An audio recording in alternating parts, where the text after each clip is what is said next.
Este no fue el mejor auto de 1967, fue el que se volvió imposible de olvidar. Hoy vamos a analizar cómo el Impala dejó de depender de la ingeniería y empezó a depender de la cultura. La mayoría de los autos desaparecen cuando dejan de ser relevantes, no porque sean defectuosos, sino porque el contexto los supera. La tecnología avanza, las regulaciones cambian, el gusto evoluciona y lo que antes parecía deseable se vuelve innecesario. Esa es la regla no escrita de la industria automotriz. Cada modelo pertenece a su momento y cuando ese momento termina, el modelo también. Bajo esa lógica, la permanencia no es la norma, es improbable. Y el Impala 1967 no tenía motivos claros para desafiar esa lógica. No fue el más avanzado de su época, no redefinió la ingeniería, no obligó a la industria a reaccionar. Técnicamente era un producto coherente con su tiempo, no un anticipo del futuro. Por eso su permanencia no es obvia. Si el mercado decidiera todo, el Impala sería apenas una referencia histórica más. Sin embargo, sigue presente. Y ahí está la contradicción. Para entender por qué el Impala 1967 terminó siendo relevante, primero hay que despojarlo del mito.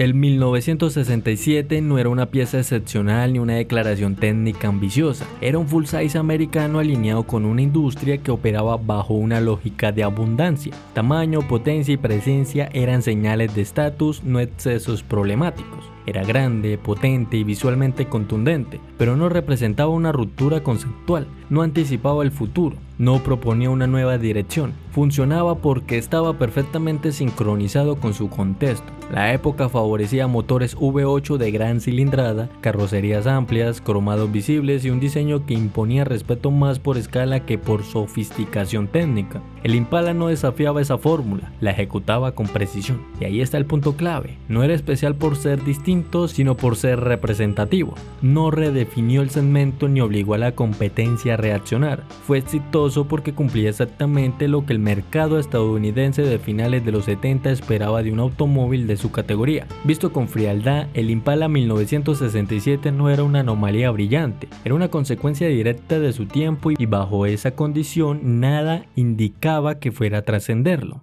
El verdadero problema del Impala no estaba en su presente, sino en el futuro que se acercaba.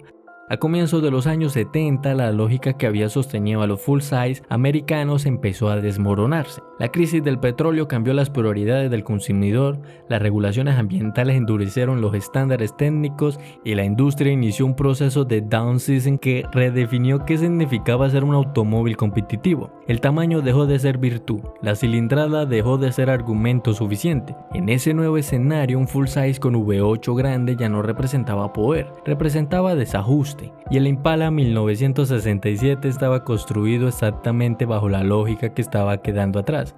No era eficiente, no era ligero, no anticipaba la nueva dirección técnica del sector. Bajo criterios estrictamente industriales no tenía razones para proyectarse más allá de su década. Si su permanencia hubiera dependido exclusivamente de su arquitectura mecánica, habría quedado archivado junto a tantos otros modelos de su tiempo. La lógica del mercado no estaba de su lado, y sin embargo no desapareció. El punto de inflexión no vino desde la ingeniería. No fue una mejora técnica ni una estrategia industrial la que aseguró la permanencia del Impala 1967. De hecho, la industria ya había seguido adelante.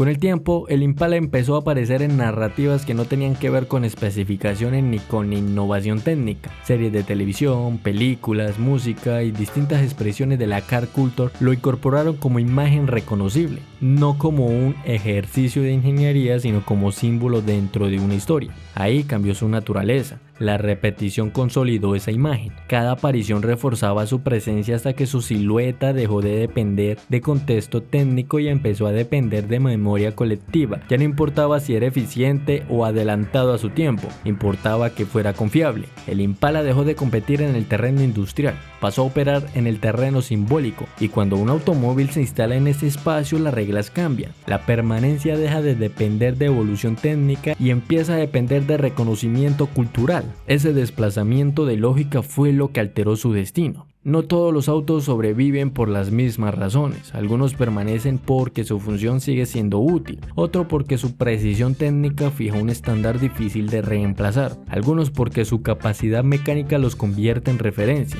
El Impala 1967 no pertenece a ese grupo, su permanencia no se explica por una innovación determinante ni por una arquitectura adelantada a su tiempo, no cambió la industria, no redefinió el segmento, no estableció un nuevo punto de partida técnico, lo que hizo fue distinto, se volvió reconocible, y cuando un auto alcanza ese nivel de reconocimiento colectivo deja de competir únicamente en el terreno de la ingeniería, empieza a operar bajo otra lógica, donde lo decisivo no es la perfección técnica sino la capacidad de ocupar un lugar estable en la memoria cultural.